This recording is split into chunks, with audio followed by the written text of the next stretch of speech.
Hello, how are you? Welcome back to this series where we're analyzing day by day my full marathon training plan for a sub 2 hours and 40 minutes marathon attempt in just 6 weeks. We're 6 weeks out of the marathon. I'm getting really excited. And over the past few months, I've been focusing on just two key workouts. Other than that, all of my runs are easy runs, slow runs. You're gonna see in a few seconds the pace.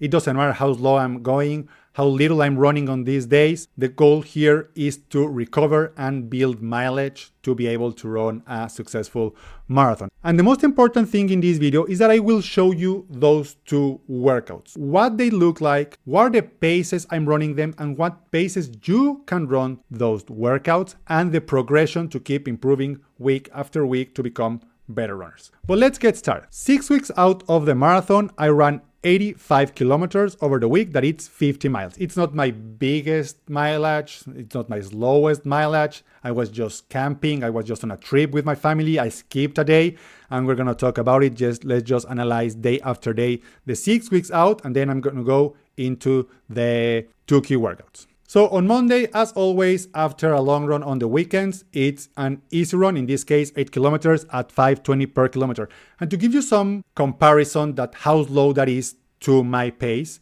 running a marathon in under 2 hours and 40 minutes, you need to average a pace of 3 minutes and 47 seconds per kilometer. That is 6 minutes and 5 seconds per mile. So it's really slow compared to that. And I always try to keep my heart rate below 150 beats per minute. Then on Tuesday, I wasn't feeling it. I knew I had a tough week ahead, so I skipped Tuesday. And when you're really consistent week after week after week after week, missing one workout, it's not the end of the world. When you start to miss one workout every week or 2 or 3 workouts a month, that's when you can be concerned. That's when you maybe need to adjust to your training plan. But when you miss one workout once in a while, it doesn't matter. So I wasn't concerned about that. Went back on Wednesday, I did what I have planned to do. That is my midweek long run, one of the two key workouts, and we're going to analyze those in a second because we are adding marathon pace. And I think the important thing and interesting here is how we are increasing the marathon pace during these workouts. Then on Thursday, it was an easy run, a little later than usual because I was camping with my family. So camping is just when I feel like running, I just go out for a run. Then on Friday, it was the same thing. If you see, I ran at 2 p.m. just after lunch. And then on Saturday, we came back from that trip. We had to pack everything in the morning, so I didn't have time to run. As soon as we got home, I ran almost at 5 p.m. to get ready for my big long run the next day that I started super early at 6:53 a.m. Maybe for a lot of people it's late, but for me, start running before 7 a.m. It's a big accomplishment.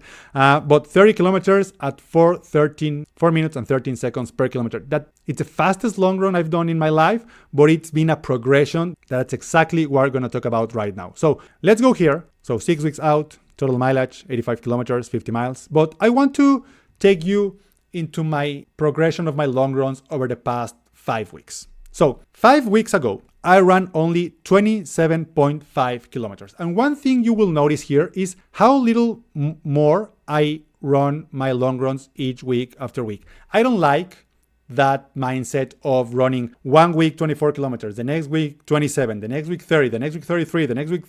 I don't think we give our bodies enough time to adapt to the training. So my long runs are always just a little longer than before, or a lot of times, and you're going to see that in a second, the same mileage as before, just trying to get a little faster or get used to the mileage. And another really important thing is that I'm trying to keep all my long runs below 30% of my weekly mileage. And that's something you can find on every good book about running, that every good coach it's going to tell you, don't run in your long runs more than 30% of your weekly mileage. And I started to do this a few years ago, and it changed completely how I'm training for marathons, how I'm recovering, and how much I'm improving. But 27.5 kilometers at 4:20 per kilometer. The next week, I add just half a kilometer, right? 600 meters more, 28.17 kilometers, but I ran them a little faster, 4:15 per kilometer. Then the next week, we stayed at 28 kilometers, but it was a little slower. and that's okay. Sometimes, as long as you are seeing the improvement, maybe I can't remember correctly, but maybe I wasn't feeling that well. The weather was really bad. It was really hot. I wasn't feeling it. It's okay as long as it's in the range. But the next week, I ran 30 kilometers and 4:15 per kilometer pace. And as you can see here, it's after last week's low mileage. There's a video here when I explain why I ran just 50 kilometers during a week, because I had my wisdom tooth removed. So the next week felt really easy, and that shows into my super cool long run here, 30 kilometers at 4:15 per kilometer. And then the next week, I ran the exact same thing, 30 kilometers at 4:15 per kilometer. So I came back a little, right? It was 4:15, 4:23, 4:15 again, pretty much the same mileage, but my body is getting used to that pounding, to that mileage, to that much time running, and at that pace. What pace I'm shooting for? Around 10 to 20% slower than my marathon pace. And that's another key difference between most training plans and what really fast runners are doing. I've been analyzing runners doing less than 2 hours and 30 minutes for a few years. I had a video here analyzing the training plan, the marathon training plan of Olympic marathon runners. And one consistent thing is that they do their long runs way faster than most people. Most people, there's even a name for that, right? LSD. Long, slow distance, or something like that. So it doesn't need to be that slow. That's also one thing I learned from Alan Culpepper, an Olympic marathon runner that was my coach a few years ago, and he told me most people run their long runs too slow. We want to start running as fast as we can. I'm not there yet. I'm not at 3:47 per kilometer during my long runs, but 4:15, 4:13, I'm getting there, and I'm feeling better every day. I'm feeling better every week, and those 30 kilometers are feeling easier each time, and it's part of the goal. The second key workout are marathon pace workouts. Right now, I'm just capping those marathon pace workouts at 20 kilometers.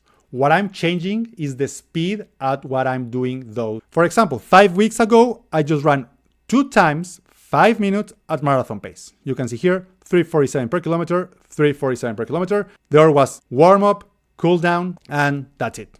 And some rest between the intervals. Then the next week, I just added 1 minute per interval. So 6 minutes at marathon pace, 6 minutes at marathon pace. Super easy. The next week, what do you think is going to happen? Yes, 2 times 7 minutes at marathon pace. So we are running 14 minutes at marathon pace. That right now it's almost 3 kilometers, right? Out of 42 that we need to do.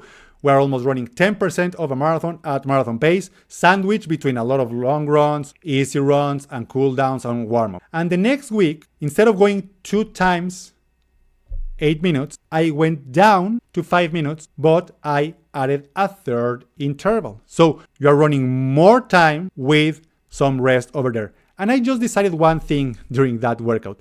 Suddenly, because this super easy structure of marathon training program, long runs fast, midweek long runs with marathon pace, and easy runs, I'm starting to feel really fit. And I felt that these 2 times at 7 minutes were really easy.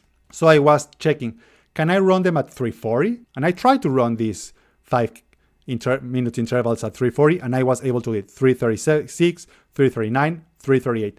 Does that mean I'm going to change my goal for the marathon right now? No, but maybe in the next few weeks that I keep improving, instead of trying to run a sub 40, 2:40, I try to run at 2:35. Maybe I'll go for it.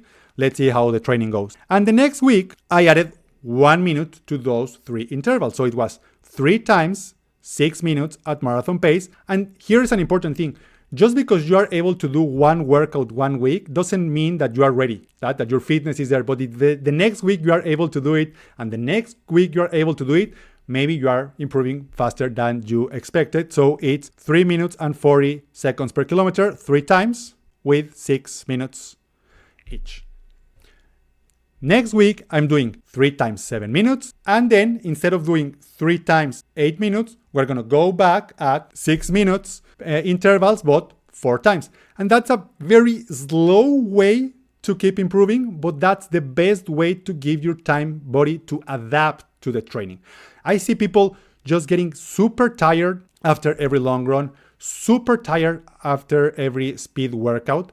And when you end up that tired, you are probably not recovering faster or good enough for your next workout. So yeah, we want to get tired, but we don't want to finish our workouts completely destroyed and tired for them, because we're not going to give our bodies enough time to recover for the next workout. So there you have it. 2 key workouts, marathon pace workouts, 30% of your weekly long runs, and trying to go to 90 to 80% as fast as your marathon pace. And then the midweek long runs with some marathon pace in there, just gradually building 1, 2, 3 minutes at a time from week to week. It may not feel a lot, but for example, last week I ran 18 minutes at marathon pace. And just 5 weeks ago, I ran 10 minutes. 10 minutes at marathon pace. So I'm almost doubling my time at marathon pace just 4 weeks later. So the increments may seem little week after week, but when you add them in a 16-week training program, you end up running way faster and you are giving your body time to adapt. So if you are liking this day-to-day analysis, make sure to subscribe, make sure to leave a comment if you have any questions, and I'll see you next week.